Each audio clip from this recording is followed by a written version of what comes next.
शांति। भारतीय सनातन संस्कृति का शांति मंत्र है ओम असतोमा सद्गमय तमसोमा ज्योतिर्गमय मृत्योर्मा अमृतम गमय। ओम शांति शांति शांति।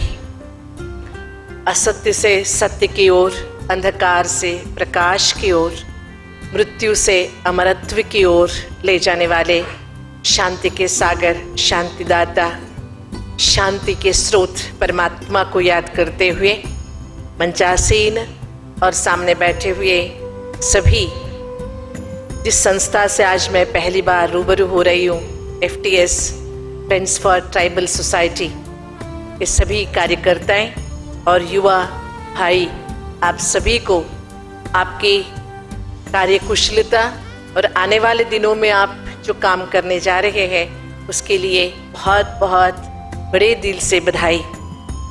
और वैसे मैं एक संस्था से बिलोंग करती हूँ, मुझे देखते आपको पता चल गया। मैं प्रजापिता ब्रह्मा कुमारी ईश्वरीय विश्वविद्यालय, जो भारत में अपना प्रधान केंद्र रखकर विश्व के 140 देशों में सेवाएं कर रहे हैं और जो भारत की सनातन संस्कृति है उसको हर दिल तक पहुंचाने का पिछले 90 सालों से अविरत प्रयास कर रहा है। वेशभूषा में हम आप जैसे केसर नहीं ओढ़ते, हमारी वेशभूषा सफ़ेद है। पूरे विश्व में आपको सफ़ेद रंग के करोड़ों ब्रह्मा कुमार कुमारियाँ मिलेंगे जो निस्वार्थ भाव से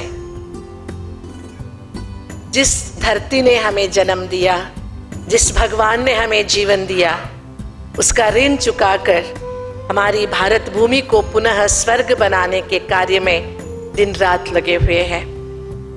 और हमारा एक ही लक्ष्य है, आने वाले दिनों में हमारा भारत स्वर्णिम भारत होगा, होना ही है, हम बना के ही छोड़ेंगे। इसी लक्ष्य को लेके अलग अलग कार्यक्षेत्रों में हम सेवारत हैं।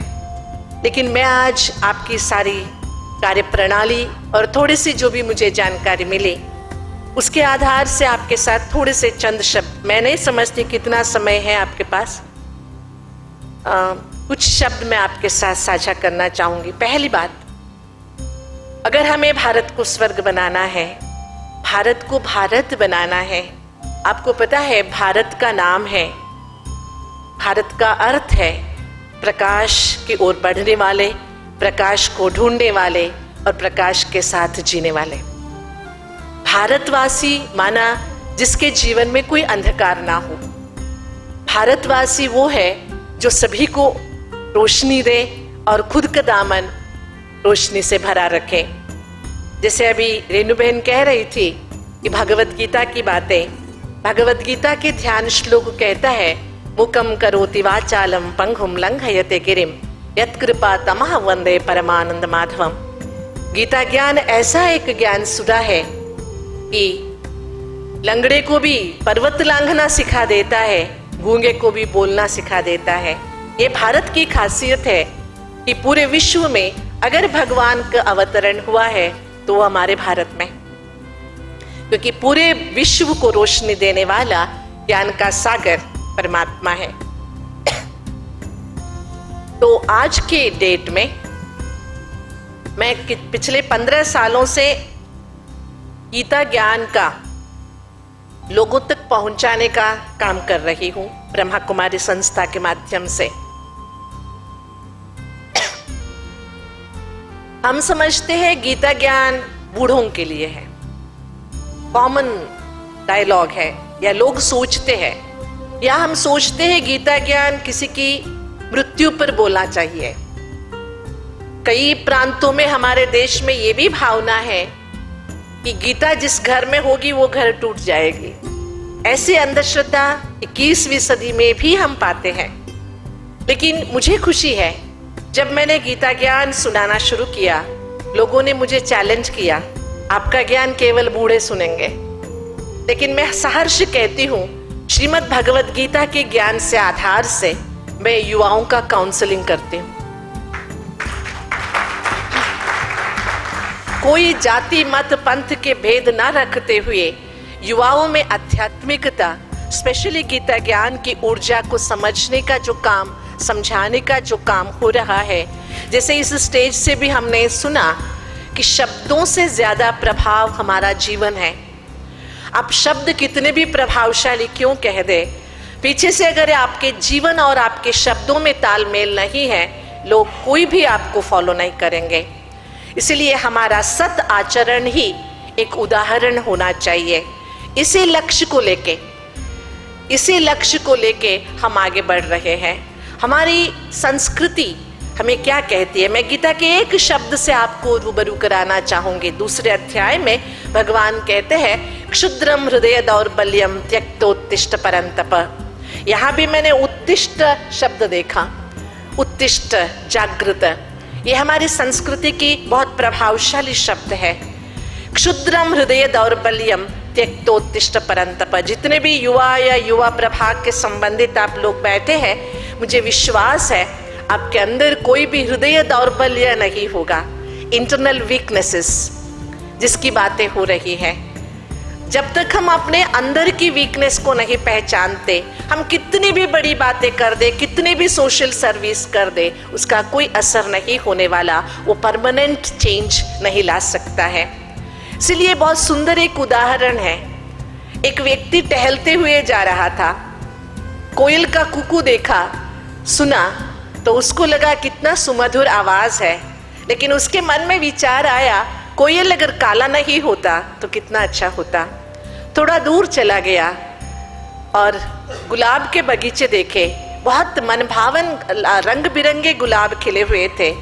उन गुलाबों को देखते हुए उसके मन में आया, कितना सुंदर है गुलाब, अगर इसके अंदर कांटे नहीं होते तो कितना अच्छा होता। और थोड़ा आगे चला, समुंदर किनारे पहुंच गया, समुंदर की लहरों का आनंद लिया, बहुत अच्छा लग रहा था।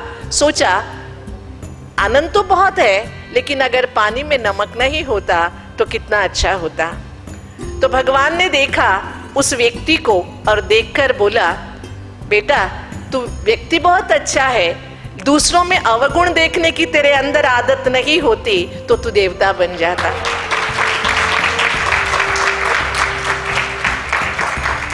इसलिए इम्पोर्टेंट है आज के जमाने में हम सबसे अच्छाइयाँ चुने, अच्छाइयाँ अपनाएं, ताकि हम दूसरों को अच्छाई दे सके। इसलिए मैंने आपको नोट कराया, क्षुद्रम हृदय दौर्बल्यम त्यक्तोत्तिष्ठ परंतप। अपने अंदर की जो ये वीकनेस है, इसे त्याग कीजिए, तभी हम दूसरों को कुछ सहायता कर सकते हैं। आप लोग ट्राइबल किड्स के ऊपर, ट्राइबल के ऊपर काम कर रहे हैं। आपको पता है हम जिस शहर में बैठे हैं, बेंगलुरु, ये भी एक ट्राइबल जंगल है। किस तरह से बहुत सुधरे हुए हैं, बहुत पढ़े लिखे हैं, बहुत पॉश एरिया में रहते, बहुत पैसे कमाते, लेकिन इनका दिन रात है, रात दिन है। आपको पता है बेंगलुरु में घने रात तक मॉल्स खुले रहते, क्योंकि कुछ लोग हैं दोपहर 12 बजे तक सोए रहते और रात के 2 बजे तक जागे रहते।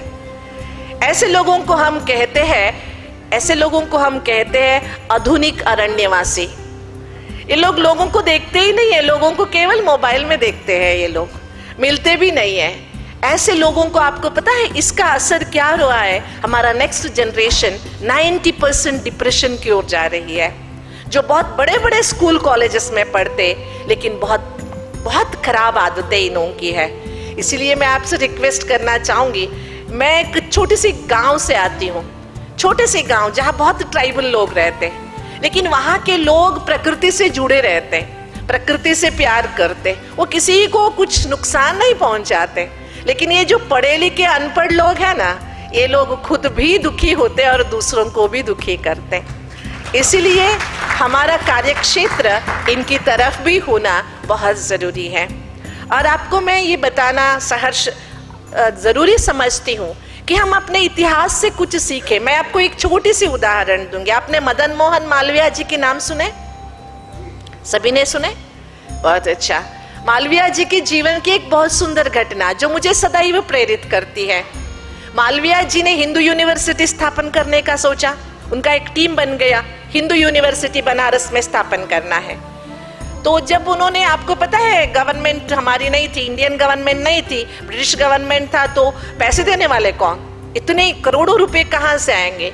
उन्हें किसी ने कहा कि हैदराबाद का निजामा है जो बड़ा दानी है, वहां पहुंच जाइए, आपको बड़े डोनेशंस मिल जाएंगे। मालवीय जी ने आगे पीछे नहीं सोचा, पहुंच गए अपने टीम को लेके निजाम के दरबार में। निजाम ने बहुत अच्छी हॉस्पिटैलिटी से इनको स्वागत किया, पूछा कैसे पधारे।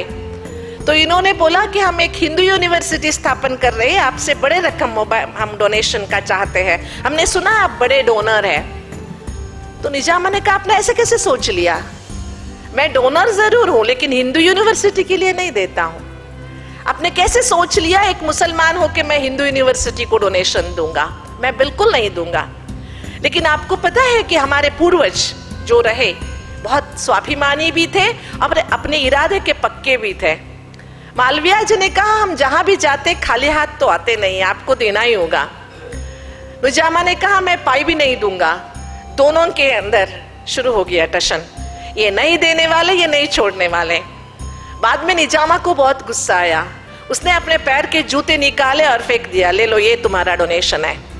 आप सोचिए अगर कोई सामान्य व्यक्ति होता, चेहरे पर आपको कोई जूता फेंके तो कैसे फील करते, गुस्सा आता, चिल्लाते या तो वहां से उठ के चले जाते। लेकिन मालवीय जी ने ऐसे कुछ नहीं किया। उन्होंने कहा, वो जूता उठाया हाथ में और बोला निजामा जी एक जूता फेंक दिया, दूसरा रख के क्या करोगे, वो भी दे दो। निजामा को और गुस्सा आया, दूसरा भी जूता उन्होंने फेंक दिया। तब मालवीय जी ने दोनों जूते हाथ में उठाए और बाहर आए पैलेस से, चौराहे पे खड़े हो गए और बोला कि निजामा की जूते नीलामी के लिए है। हमारे भारत में अब भी राइस लोगों की चीजों के लिए बहुत उत्साह रहता है, लोग इकट्ठे होने लगे, निजामा की जूते नीलामी के लिए है। और नीलामी शुरू हो गई, 10,000, 20,000, 25,000 नीलामी शुरू हो गई।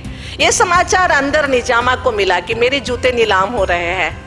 अब वो संदिग्ध में पड़ गया, अपने एक आदमी को बोला जो जितना भी नीलामी करेगा ना उससे ज्यादा तू कर देना ताकि सस्ते में ना जाए मेरे जूते, ठीक है।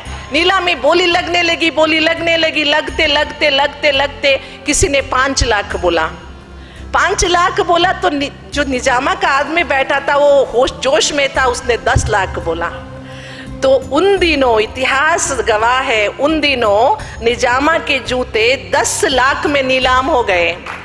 जो निजामा पाई भी नहीं देना चाहता था, अनजाने में उसने 10 लाख दे दिए अपने ही ट्रेजरी से। ये थे हमारे पूर्वज जिन्हों की स्वाभिमान इतना स्ट्रांग था। स्वाभिमान स्ट्रांग होने के बावजूद भी वो अपने जो लक्ष्य है उसमें फोकस्ड थे। किसी की कहने पर, छोटी सी बात पर अपमान कभी फील नहीं करते थे, अपने इरादे के पक्के थे। लेकिन हम लोग क्या कर रहे हैं, छोटी छोटी बातों में अपने ईगो को सामने लाते हैं और जिस कार्य में हम जुड़े हैं उस कार्य को भूल जाते हैं। हमारा ईगो इतना बड़ा हो जाता है जो हमारे लिए देश तो क्या कुछ भी मायने नहीं रखता।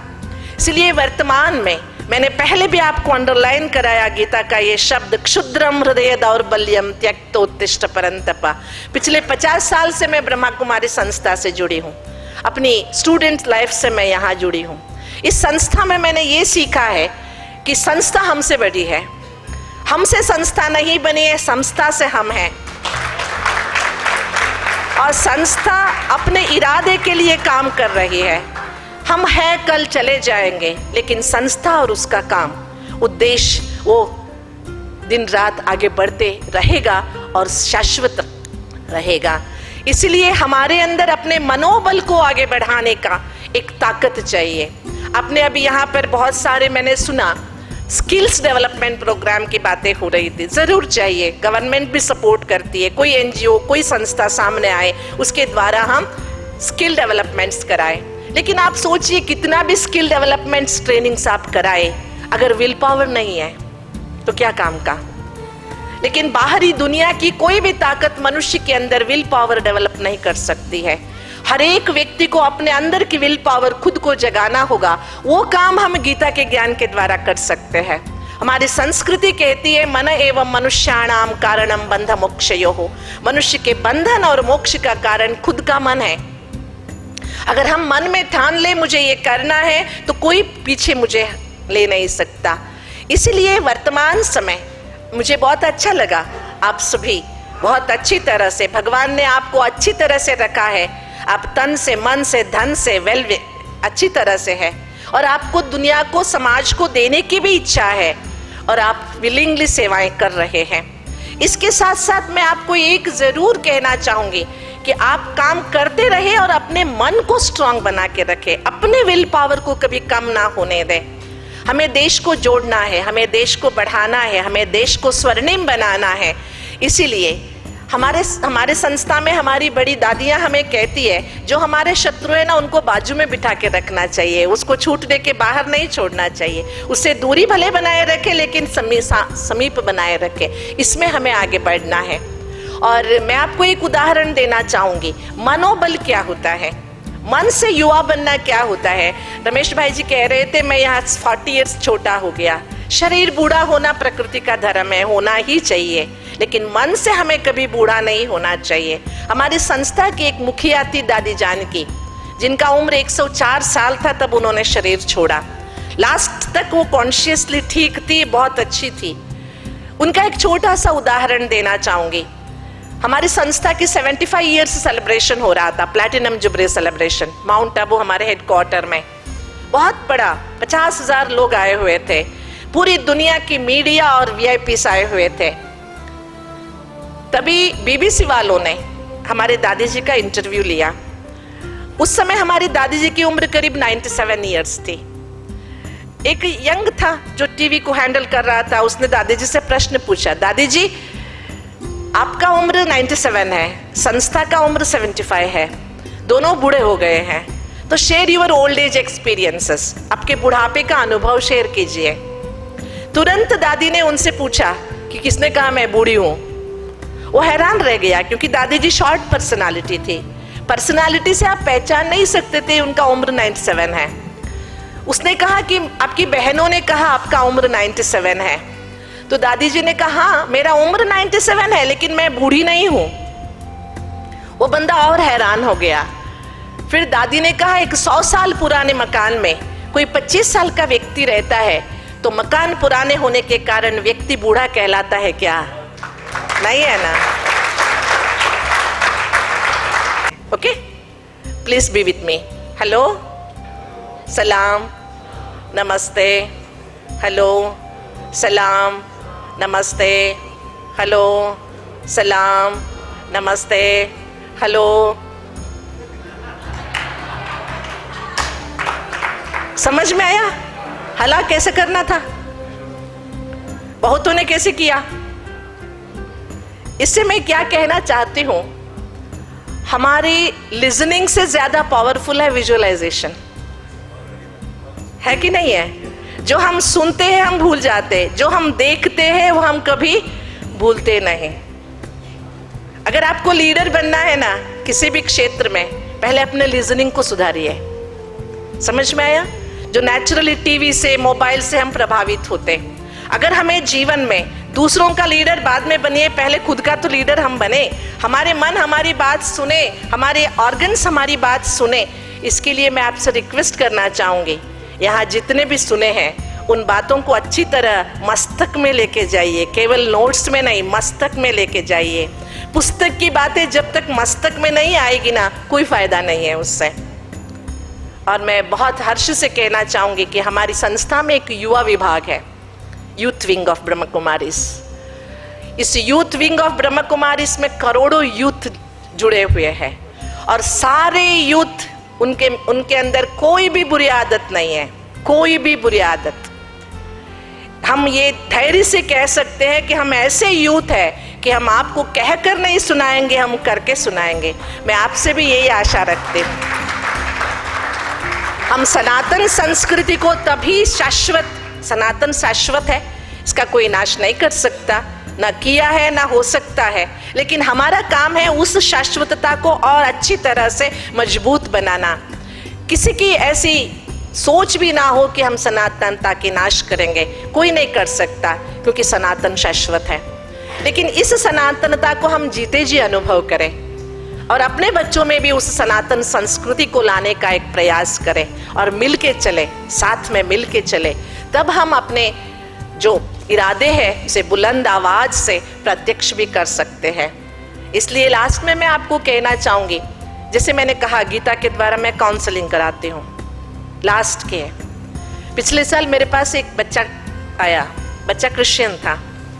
उसकी समस्या थी, उसे बहुत गुस्सा आता था, इतना गुस्सा कि टीवी तोड़ दिया था, मोबाइल तोड़ दिया था, फ्रिज का दरवाजा तोड़ दिया था। इतना ही नहीं, स्कूल के टीचर के नाक तोड़ दिया था उसने।